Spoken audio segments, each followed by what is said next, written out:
So, last week I finally got to play the Delta Force Extraction Mode Hazardous Operations. If I had to describe this game, it's the accessible gunplay and mechanics from Call of Duty and DMZ, with more of the metagame and economy of something like Tarkov or Arena Breakout. I played with Westy and Pestily at TwitchCon Rotterdam. I like the game overall, but I have a fair amount of concerns and positives to share with you. So I've condensed down about 2 hours of gameplay into about 20 minutes, and this is apparently an older build of the game from earlier in the year, so bear in mind a lot of this could change. Delta Force has also announced an alpha on the 18th of July, and it could be completely different by then. If you have any questions about something I might have missed that I don't mention, just leave me a comment down below and I'll try to get to it. So, as soon as you enter Hazard Operations, you have your classic extraction UI with the character tab, stash tab, missions, marketplace, gunsmith, etc. Once you've picked your gear and character, you're then shown a short pre-game animation and you're shown your exact drop location on a minimap.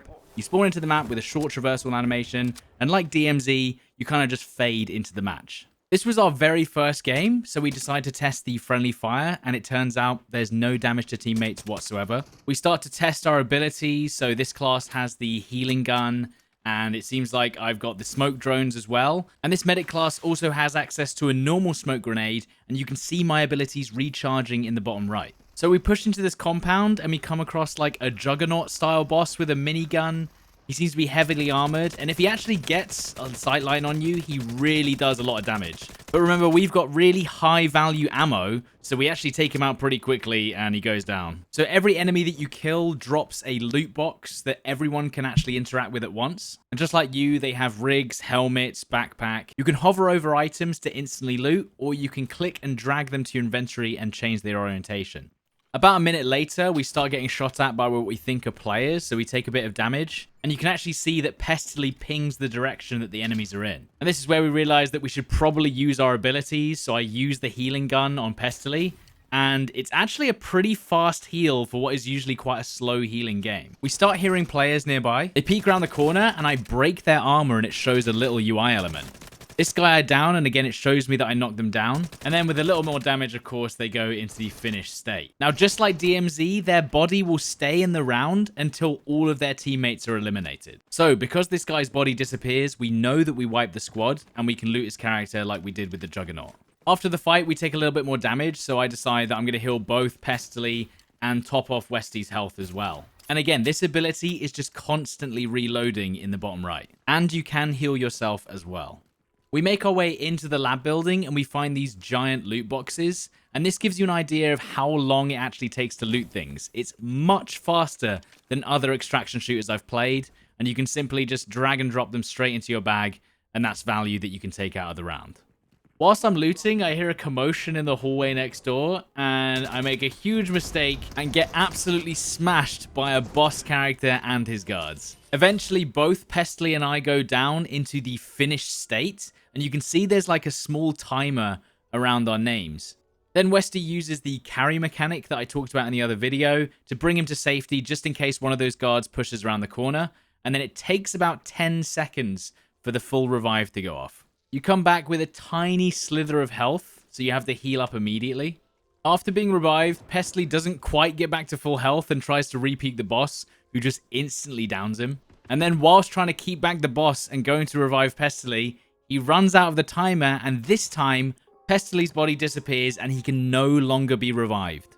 So you get one chance to be revived from finish, but after that, you can't extract anymore. Westy gets taken out, and our whole squad is wiped, and we leave with nothing. It certainly wasn't a bad first run, and we learned a lot about the game, and it shows you a nice graphic of exactly where you got hit. Once you're back in the menu, you pick your guns, you take the gun into the gunsmith and add all the attachments that you expect. And remember, this gunsmith, compared to something like Call of Duty, you have potentially up to about 15 attachment slots depending on the weapon. Now, armor, attachments, and items all have a value rating. You know, green, blue, purple, gold. The higher the value, the better the stats you would expect. Ammo types and armor values matter in this game. There seems to be a lot of variation in bullet damage and damage reduction on hitboxes depending on the type of armor and ammo you use. And that is definitely my number one concern that I'll talk about later. Once you think your character's ready, you can then press prepare to start matchmaking, but the game will warn you if you're missing any extra supplies like ammo and meds. You can bring up a quick buy menu to buy anything you might have missed. And remember, in this game, you don't have to buy additional magazines apart from the one in your gun. The ammo automatically reloads from your inventory. Then you pick your character and abilities. The heroes we could pick were a class with faster movement and stamina recovery with a grenade launcher, a class with a healing dart gun and smoke drones, another class with a revealing wallhack bow, and then also a tank class with some sort of protective shields and disruption. Again, something that I was definitely not expecting to be included in the extraction mode, but we'll get to that later.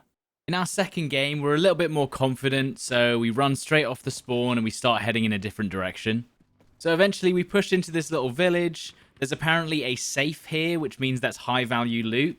Now you'll notice that the AI sometimes hits me and does no damage because I'm guessing their bullets don't penetrate my armor, which again could be a very confusing thing for new players. And again, we're using very high value ammo, so the enemies are going down very quickly. I don't know if it would be the same if we were using some of that cheaper ammo. We end up fighting more players near the safe, and this guy dies without any kind of revive animation, so that means his team was wiped. When we find the safe icon, it turns out it's a computer case and a laptop. You can loot them, it seemingly has decent loot. But in order to get the best loot, we have to do this code thing that I actually end up doing later, but Westy already did it, and so he's taken the data. So as we go outside, I then check the minimap. And honestly, the minimap is one of the most impressive things about this game. It has the location of everything you need, it even tells you what loot you'll get from certain areas, how to extract, and your teammates can also mark the minimap as well. Here we were testing fall damage to see how far you could jump down without taking damage. It seems like the fall damage is pretty forgiving, but you can break your legs. But at the same time, I'm not sure what breaking your legs actually does, because it seems like you can still sprint and jump even if your legs are broken. So eventually we make our way into this palace type area and we start seeing some more players. So I mark them out for my team and we start to push in. I actually get an assist for tagging him and notice how he's not finished. Therefore, there's definitely more teammates up. And you'll see that this guy actually comes back later to fight us. So his teammate does actually get the res on him. We keep pushing up and this guy actually blindsides me a little bit, but he doesn't actually hit me. But he does go down and then gets finished and his body doesn't disappear. So they still have another teammate. Once we get into like the main courtyard area, I point out that there's definitely an enemy up there. I think it's an AI. The AI pushed into the courtyard and then there's a juggernaut character again like the one we faced earlier. It does seem like the AI is actually dynamic and spawns in waves to attack you when you're doing contracts or doing objectives. After the fight this time, the safe objective was actually a safe with good loot in it. And it seems like you can actually loot all at the same time. So I cheekily stole this little jewel thing here. And then as we're leaving, we start getting shot at by players again. And when we actually down and finish them, we notice it's the same guy that we shot earlier. So he must have been revived by the third teammate. And this time, because he's been fully finished and revived, he can't be revived again. As I'm walking along, I see this weird long box thing. So I guess you can just find loose loot weapons that you can pick up and use. We go back inside the palace to do a demolition contract, which means putting C4 on a loot door. And then in 1.5 minutes it opens, but it spawns loads of AI. We wait for the timer to run down, the door explodes, and we can go in and loot the place. The loot wasn't actually great, but there was another puzzle to do. This time I gave it a go, and they just essentially give you a load of patterns assigned to numbers. But if you look at the bottom, it seems like it will automatically get unlocked at a certain time anyway, so you don't have to rush it if you don't want to. And again, this is the data that you extract that I assume you can exchange for currency. So now we're ready to extract. So someone marks an extraction on the map, and you see the map actually tells us exactly how much money it's going to cost to extract. So apparently we all need 30,000 currency each in order to extract individually. After we escape the palace, we head to the extraction that we marked. It wasn't obvious straight away what we had to interact with in order to extract, but it was the giant box, obviously, and it has a big F on it. As long as you have enough currency, a timer will count down.